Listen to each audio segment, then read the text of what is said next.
Je travaille, j'enseigne et je fais la recherche dans le domaine de l'environnement et de l'eau. On fait de l'encadrement au cycle supérieur depuis 97-98. Je pense que faire de la recherche, c'est aussi former de nouveaux chercheurs. Et je pense que le plus intéressant, c'est de pouvoir contribuer à leur formation, de devenir nouveaux chercheurs.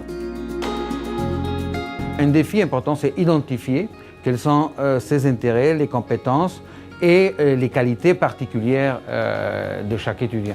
Et quand on parle de compétences, c'est de valoriser ces compétences-là. Donc c'est un défi important. Un autre défi de l'encadrement, c'est passer du temps avec les étudiants, être disponible, faire en sorte que notre temps soit consacré principalement aux étudiants.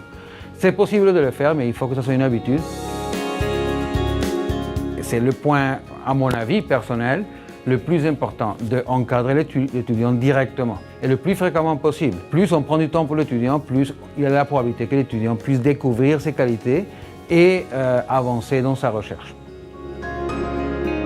Je tiens beaucoup à qu'il soit confronté au défi d'écrire et de présenter oralement. J'encourage fortement la participation à des colloques évidemment scientifiques, mais aussi à des colloques de vulgarisation.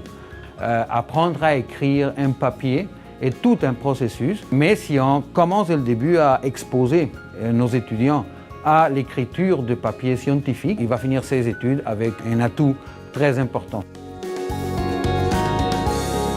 C'est une satisfaction énorme de savoir que ce que je fais est reconnu, mais surtout reconnu par les étudiants qui voient que ça a servi à quelque chose d'étudier et de faire des études supérieures à l'Université Laval.